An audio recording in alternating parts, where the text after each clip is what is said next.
ओम शांति। 2 जुलाई 2024। मीठे प्यारे बाबा के आज के मधुर महावाक्य। आज की मुरली के कुछ विशेष पॉइंट्स। आज बाबा हमें समझाते कि हम बच्चों को एकाग्रचित्त हो एक बाप की याद में रहना है। कभी भी पर चिंतन में अपना समय व्यर्थ नहीं गंवाना है। मुख से शांत रहे एक बाप को याद करने की रेस करनी है। भोजन भी बाप की याद में ही खाना है। ऐसी याद हो जो सन्नाटा हो जाए। हमें अपने कमजोर संकल्पों को समाप्त करने के लिए इस स्मृति में रहना है, मैं विजयी आत्मा हूँ। सफलता मेरा जन्म सिद्ध अधिकार है। तो चलिए सुनते हैं आज की बाबा की मीठी प्यारी मुरली। ओम शांति। बाबा कहते, मीठे बच्चे, तुम यहाँ याद में रहकर पाप दग्ध करने के लिए आए हो, इसलिए बुद्धि योग निष्फल न जाए, इस बात का पूरा ध्यान रखना है। प्रश्न, कौन सा सूक्ष्म विकार भी अंत में मुसीबत खड़ी कर देता है? उत्तर, अगर सूक्ष्म में भी हबच यानी लालच का विकार है, कोई चीज हबच के कारण इकट्ठी करके अपने पास जमा करके रख दी, तो वही अंत में मुसीबत के रूप में याद आती है। इसलिए बाबा कहते, बच्चे अपने पास कुछ भी न रखो। तुम्हें सब संकल्पों को भी समेटकर बाप की याद में रहने की टेव यानी आदत डालनी है। इसलिए देही अभिमानी बनने का अभ्यास करो। ओम शांति। बच्चों को रोज रोज याद दिलाते हैं, देही अभिमानी बनो, क्योंकि बुद्धि इधर उधर जाती है। अज्ञान काल में भी कथा वार्ता सुनते हैं तो बुद्धि बाहर भटकती है, यहाँ भी भटकती है। इसलिए रोज रोज कहते हैं, देही अभिमानी बनो। वह तो कहेंगे, हम जो सुनाते हैं उस पर ध्यान दो, धारण करो। शास्त्र जो सुनाते हैं वह वचन ध्यान पर रखो। यहाँ तो बाप आत्माओं को समझाते हैं, तुम सब स्टूडेंट देही अभिमानी होकर बैठो। शिव बाबा आते हैं पढ़ाने के लिए। ऐसा कोई कॉलेज नहीं होगा जहाँ समझेंगे शिव बाबा पढ़ाने आते हैं। ऐसा स्कूल होना ही चाहिए पुरुषोत्तम संगम युग पर। स्टूडेंट बैठे हैं और यह भी समझते हैं परम पिता परमात्मा आते हैं हमको पढ़ाने। शिव बाबा आते हैं हमको पढ़ाने। पहली पहली बात समझाते हैं, तुमको पावन बनना है तो मामेकम याद करो। परंतु माया घड़ी घड़ी भुला देती है, इसलिए बाप खबरदार करते हैं, कोई को समझाना है तो भी पहली पहली बात समझाओ कि भगवान कौन है। भगवान जो पतित पावन दुख हरता सुख करता है वह कहाँ है? उनको याद तो सब करते हैं। जब कोई आफतें आती हैं कहते हैं, हे भगवान रहम करो। किसको बचाना होता है तो भी कहते हैं, हे भगवान, ओ गॉड, हमको दुख से लिबरेट करो। दुख तो सबको है, यह तो पक्का मालूम है। सतयुग को सुखधाम कहा जाता है, कलयुग को दुखधाम कहा जाता है। ये बच्चे जानते हैं, फिर भी माया भुला देती है। ये याद में बिठाने की रस्म भी ड्रामा में है, क्योंकि बहुत हैं जो सारा दिन याद नहीं करते हैं, 1 मिनट भी याद नहीं करते हैं, फिर याद दिलाने के लिए यहाँ बिठाते हैं। याद करने की युक्ति बतलाते हैं तो पक्का हो जाए। बाप की याद से ही हमको सतोप्रधान बनना है। सतोप्रधान बनने की बाप ने फर्स्ट क्लास रियल युक्ति बताई है। पतित पावन तो एक ही है, वह आकर युक्ति बताते हैं। यहाँ तुम बच्चे शांति में तब बैठते हो जबकि बाप के साथ योग है। अगर बुद्धि का योग यहाँ वहाँ गया तो शांत में नहीं है, गोया अशांत है। जितना समय यहाँ वहाँ बुद्धि योग गया वह निष्फल हुआ, क्योंकि पाप तो कटते नहीं। दुनिया ये नहीं जानती कि पाप कैसे कटते हैं। ये बड़ी महीन बातें हैं।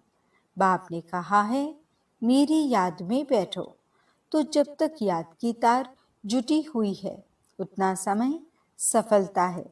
जरा भी बुद्धि इधर उधर गई तो वह टाइम वेस्ट हुआ, निष्फल हुआ। बाप का डायरेक्शन है ना कि बच्चे मुझे याद करो। अगर याद नहीं किया तो निष्फल हुआ। इससे क्या होगा? तुम जल्दी सतो प्रधान नहीं बनेंगे, फिर तो आदत पड़ जाएगी। यह होता रहेगा। आत्मा इस जन्म के पाप तो जानती है। भल कोई कहते हैं हमको याद नहीं है, परंतु बाबा कहते हैं 3-4 वर्ष से लेकर सब बातें याद रहती हैं। शुरू में इतने पाप नहीं होते हैं जितने बाद में होते हैं। दिन प्रतिदिन क्रिमिनल आय होती जाती है। त्रेता में 2 कला कम होती है। चंद्रमा की 2 कला कितने में कम होती है? धीरे धीरे कम होती जाती हैं। फिर 16 कला संपूर्ण भी चंद्रमा को कहा जाता है, सूर्य को नहीं कहते। चंद्रमा की है 1 मास की बात, ये फिर है कल्प की बात। दिन प्रतिदिन नीचे उतरते जाते हैं, फिर याद की यात्रा से ऊपर चढ़ सकते हैं। फिर तो दरकार नहीं जो हम याद करें और ऊपर चढ़ें। सतयुग के बाद फिर उतरना है। सतयुग में भी याद करें तो नीचे उतरे ही नहीं। ड्रामा अनुसार उतरना ही है तो याद ही नहीं करते हैं। उतरना भी जरूर है, फिर याद करने का उपाय बाप ही बतलाते हैं, क्योंकि ऊपर जाना है। संगम पर ही आकर बाप सिखलाते हैं कि अब चढ़ती कला शुरू होती है। हमको फिर अपने सुखधाम में जाना है। बाप कहते हैं अब सुखधाम में जाना है तो मुझे याद करो। याद से तुम्हारी आत्मा सतो प्रधान बन जाएगी। तुम दुनिया से निराले हो। वैकुंठ दुनिया से बिल्कुल निराला है। वैकुंठ था, अब नहीं है।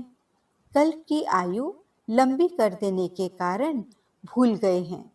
अभी तुम बच्चों को तो वैकुंठ बहुत नजदीक दिखाई देता है। बाकी थोड़ा टाइम है। याद की यात्रा में ही कमी है, इसलिए समझते हैं अभी टाइम है।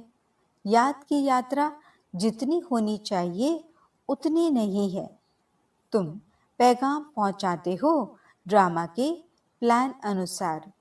कोई को पैगाम नहीं देते हैं तो गोया सर्विस नहीं करते हैं। सारी दुनिया में पैगाम तो पहुंचाना है कि बाप कहते हैं माम एकम याद करो।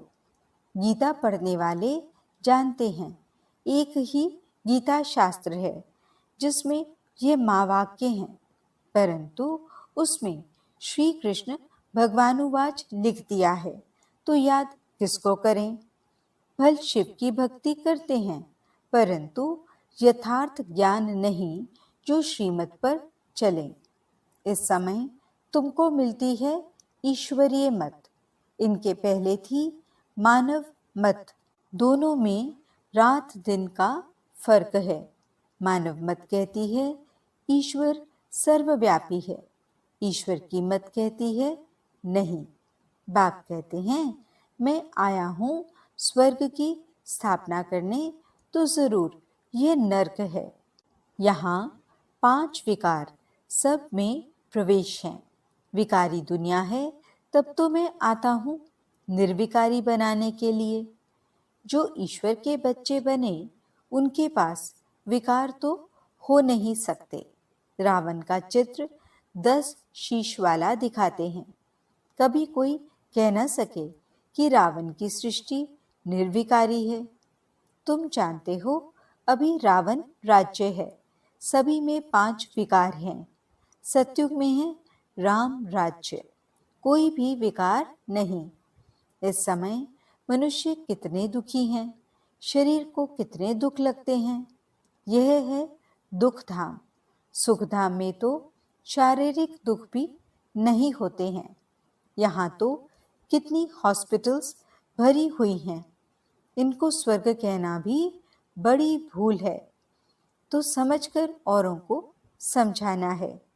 वह पढ़ाई कोई को समझाने के लिए नहीं है। इम्तिहान पास किया और नौकरी पर चढ़ा। यहाँ तो तुमको सबको पैगाम देना है। सिर्फ एक बाप थोड़े ही देंगे।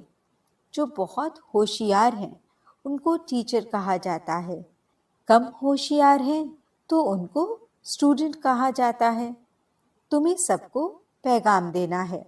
पूछना है, भगवान को जानते हो? वह तो बाप है सबका। तो मूल बात है बाप का परिचय देना, क्योंकि कोई जानते नहीं है। ऊंचते ऊंच बाप है, सारे विश्व को पावन बनाने वाला है। सारा विश्व पावन था, जिसमें भारत ही था। और कोई धर्म वाला कह न सके कि हम नई दुनिया में आए हैं।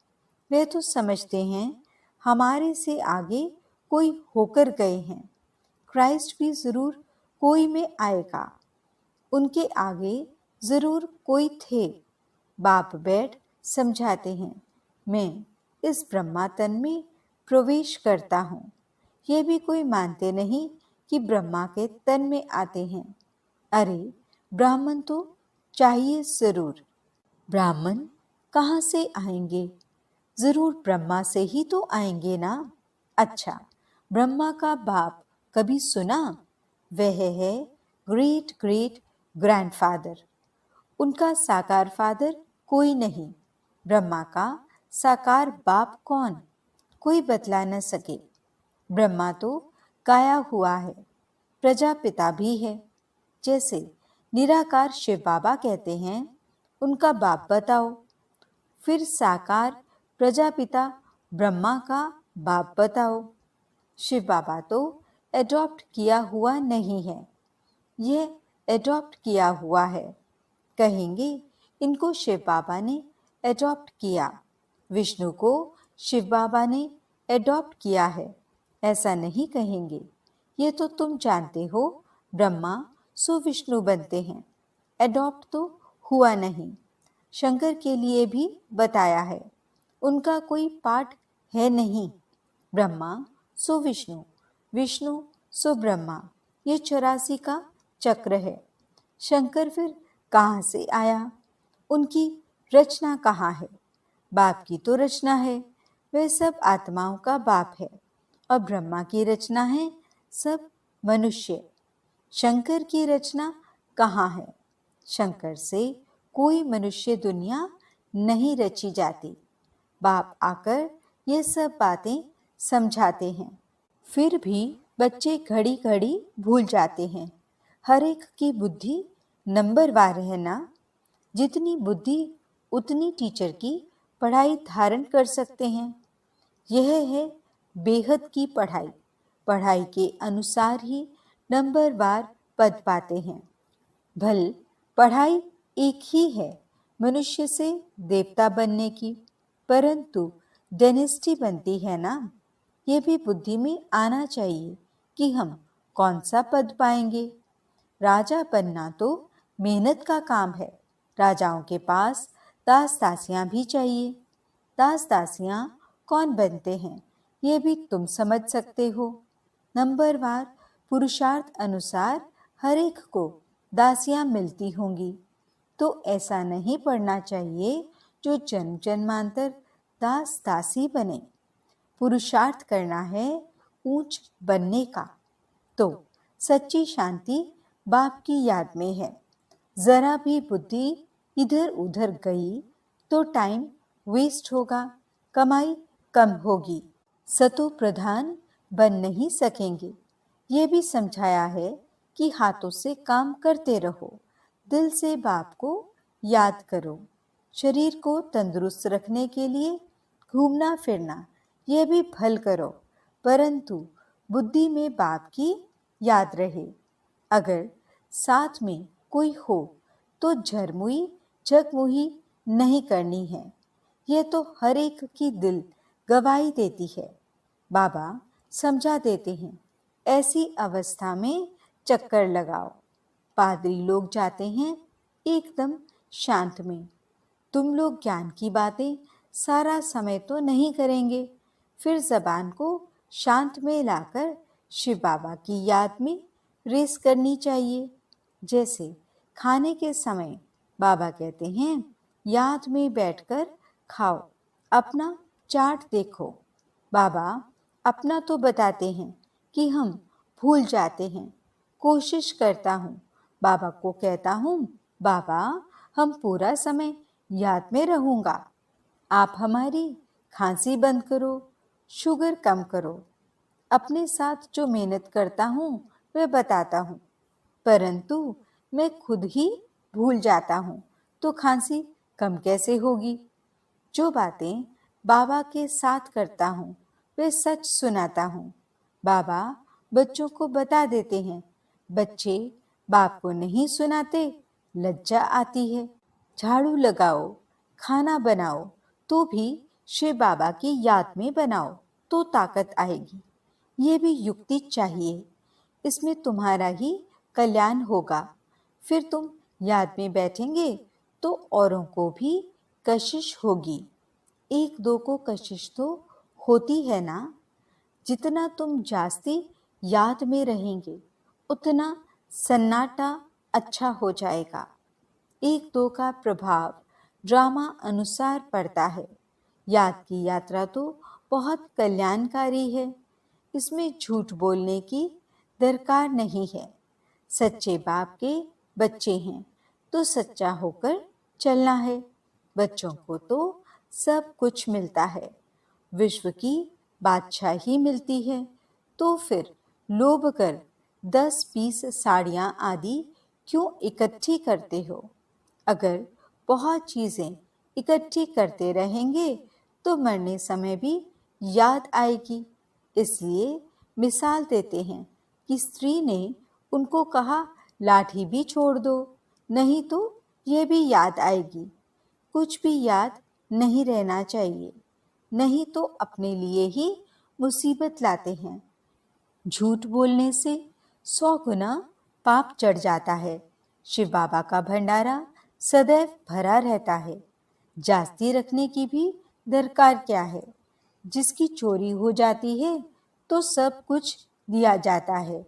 तुम बच्चों को बाप से राजाई मिलती है तो क्या कपड़े आदि नहीं मिलेंगे। सिर्फ फालतू खर्चा नहीं करना चाहिए, क्योंकि अबलाएं ही मदद करती हैं स्वर्ग की स्थापना में। उनके पैसे ऐसे बर्बाद भी नहीं करने चाहिए। वे तुम्हारी परवरिश करती हैं तो तुम्हारा काम है उन्हों की परवरिश करना, नहीं तो 100 गुना पाप सिर पर चढ़ता है। अच्छा, मीठे मीठे सिकिलदे बच्चों प्रति माता पिता बाप दादा का याद प्यार और गुड मॉर्निंग। रूहानी बाप की रूहानी बच्चों को नमस्ते। हम रूहानी बच्चों की रूहानी बाप दादा को दिल व जान सिक व प्रेम से नमस्ते नमस्ते नमस्ते जी। गुड मॉर्निंग बाबा। शुक्रिया बाबा। धारणा के लिए मुख्य सार। पहला पॉइंट, बाप की याद में बैठते समय जरा भी बुद्धि इधर उधर नहीं भटकनी चाहिए। सदा कमाई जमा होती रहे। याद ऐसी हो जो सन्नाटा हो जाए। दूसरा पॉइंट, शरीर को तंदुरुस्त रखने के लिए घूमने फिरने जाते हो तो आपस में झरमुई झगमुई यानी पर चिंतन नहीं करना है। जबान को शांत में रख बाप को याद करने की रेस करनी है। भोजन भी बाप की याद में खाना है। वरदान, निश्चय बुद्धि बन कमजोर संकल्पों की जाल को समाप्त करने वाले सफलता संपन्न भव। अभी तक मेजॉरिटी बच्चे कमजोर संकल्पों को स्वयं ही इमर्ज करते हैं। सोचते हैं पता नहीं होगा या नहीं होगा, क्या होगा।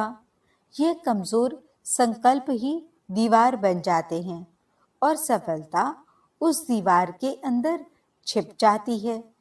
माया कमजोर संकल्पों की जाल बिछा देती है, उसी जाल में फंस जाते हैं। इसलिए मैं निश्चय बुद्धि विजयी हूँ। सफलता मेरा जन्मसिद्ध अधिकार है। इस स्मृति से कमजोर संकल्पों को समाप्त करो। स्लोगन, तीसरा, ज्वालामुखी नेत्र खुला रहे तो माया शक्तिहीन बन जाएगी।